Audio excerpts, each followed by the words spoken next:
I know, that was me spinning my new F1000 in the first race out at Oulton Park.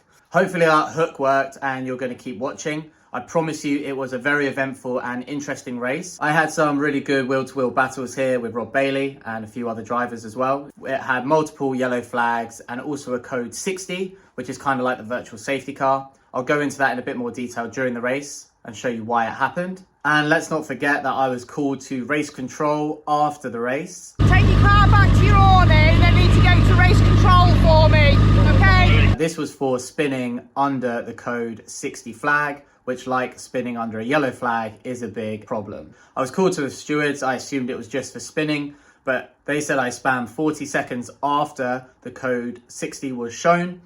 I was 90% sure that that wasn't the case, but I was full of adrenaline and absolutely knackered. So I went and got my GoPro footage to take a look, and I'll show you the results in the video. Towards the end of the test day, I started having an issue. When I was full throttle trying to go up the gears in quite fast corners, the throttle just started pulling back on me and the car started chugging.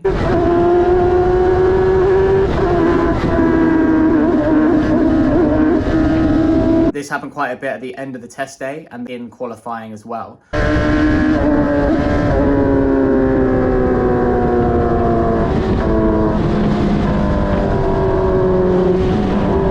So I actually only managed 3 laps out of the sort of 7 or 8 that I was aiming to get. It also meant that I was a whole 40 seconds behind everyone else and didn't set a proper lap time, which meant I was starting from the back of the grid in 18th. Not to worry, I'm pretty used to starting from there anyway.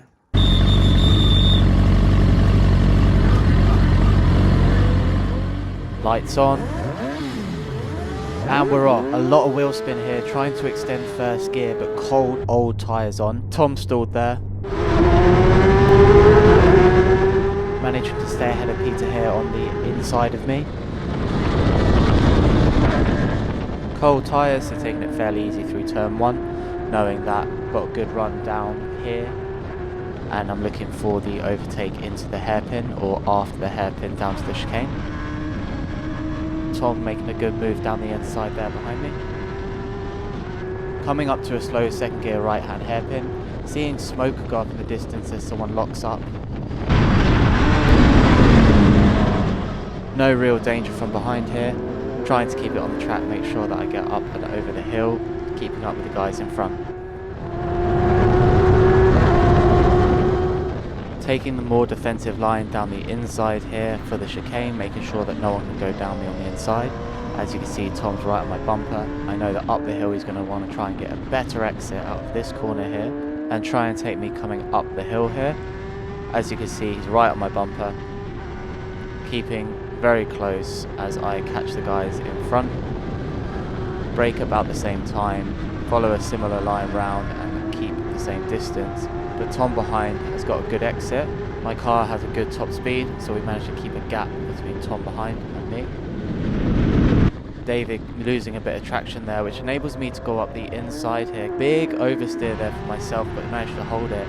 Tom set this up from the last corner. He's got a much better exit and my slipstream, so he's going to go down the inside much later on the brakes. Better a driver than me. He does oversteer though, so he goes off the track, and I try to come back at him down the inside here.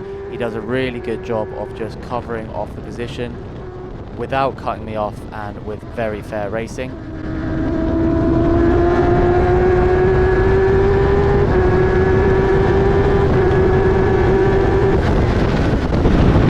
David having a little look up the inside of the hairpin there.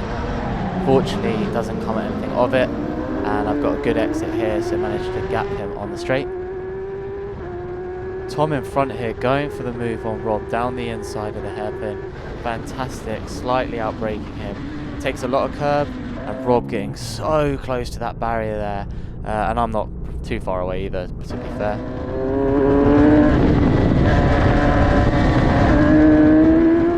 Following Rob closely up the hill here. This is a really good example to see the difference in the cameras here. On the left side, I've got the hyper smooth turned to the lowest setting. It is annoying when the camera tracks stays center, but it looks like the car's drifting. Whereas on the right hand side, you've got the natural shake as the hyper smooth is turned off. So it looks faster and more natural. Let me know which one you prefer in the comments.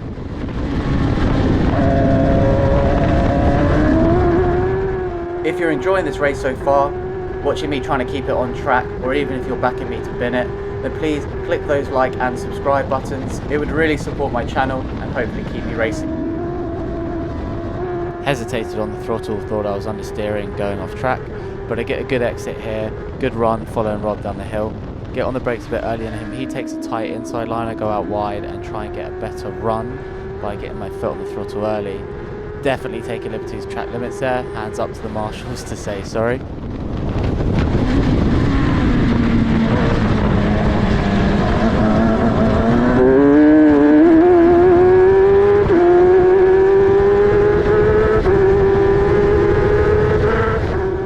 More trouble with the upshifts. Not sure what was going on that day.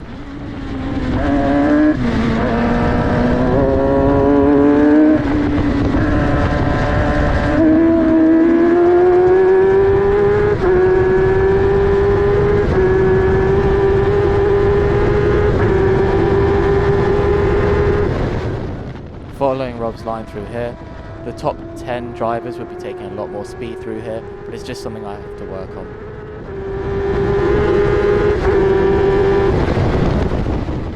Later on the brakes, closing the gap, getting a really good turn there, a little bit of oversteer but not much, but this looks like a good opportunity to overtake. Trying to get him down the straight, trying to use the slipstream here. Am I going to go up the inside? No, too far back, but know that I'm better out of turn 1. Gets a bit sideways, so we've got a better run as we thought. Looking whether I go left or right. Choosing to go left down the inside, but no, covers it off nicely.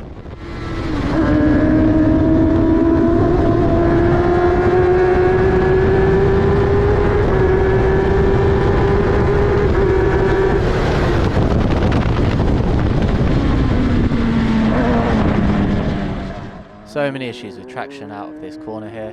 I think the writing's really on the wall.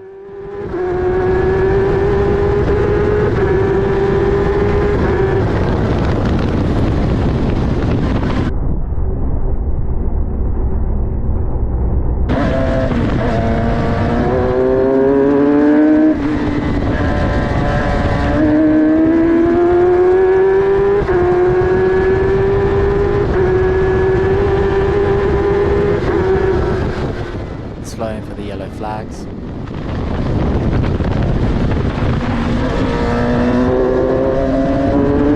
And that's Peter unfortunately into the wall. I won't pretend like that didn't play a factor on the mental part of the race. I was thinking about the fact that he had gone into the wall and I was running on pretty old tyres, losing a lot of traction in a lot of corners. So yeah, really had to focus, make sure that that didn't happen to me.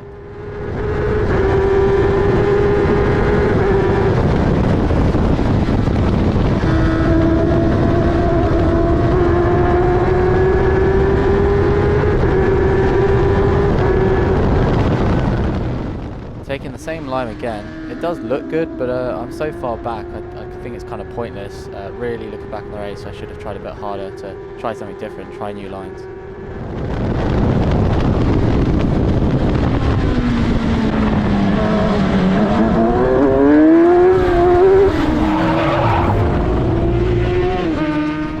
And there it is. I'm sorry for the clickbait at the beginning. Luckily I did not end up in the wall. I managed to keep it out just from the momentum because it was so slow.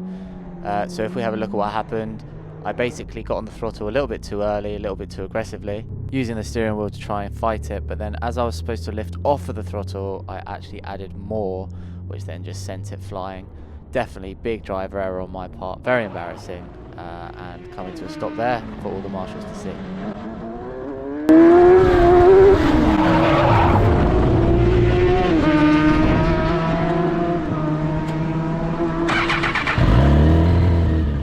Turning the car back on, trying to judge if I can make the turn there. Of course, an obligatory stall. It wouldn't be a Chapman's Corner video without me stalling the car.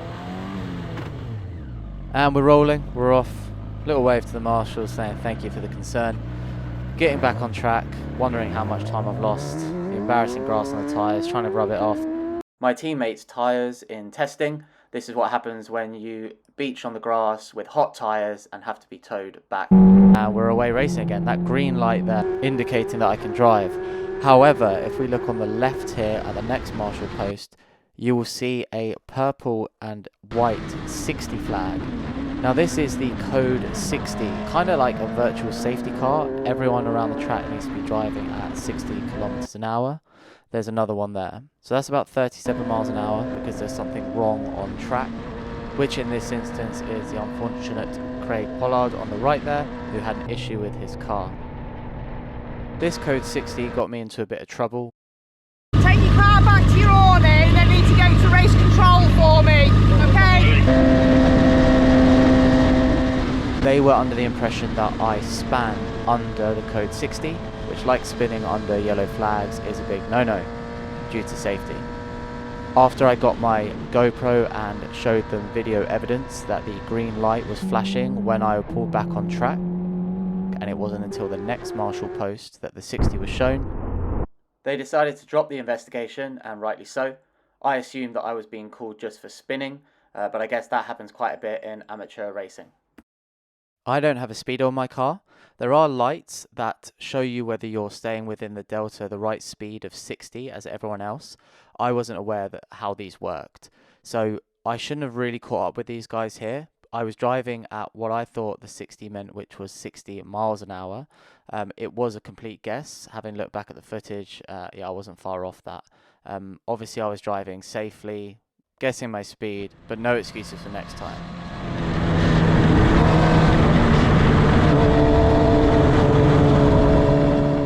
Coming up the hill, I can see the marshal post still says 60. I know that the incident is further down here, so I assume we're going to have to go past the incident before that they'll go green flag. However, on the right here, you can see the green flag waving, and Rob gets a fantastic restart, and I'm caught napping. Let's take a look at that again. 60 flag still showing. Disappeared. Green flag out.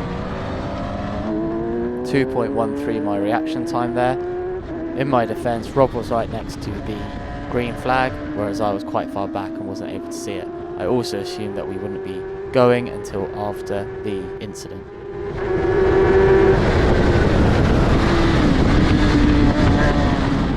So I know that the race is going to be over anytime soon. I probably only have a couple of laps left.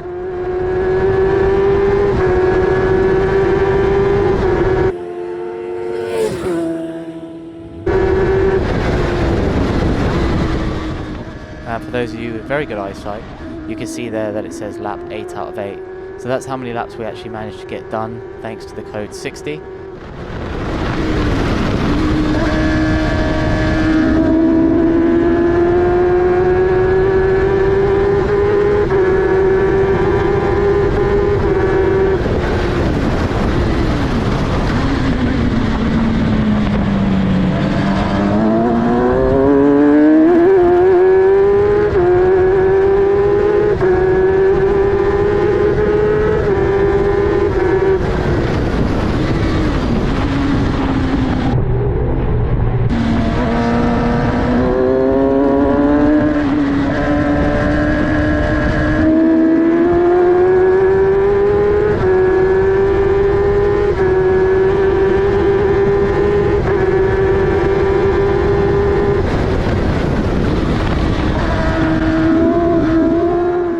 Christ, nearly losing at 2 corners before the end on the last lap.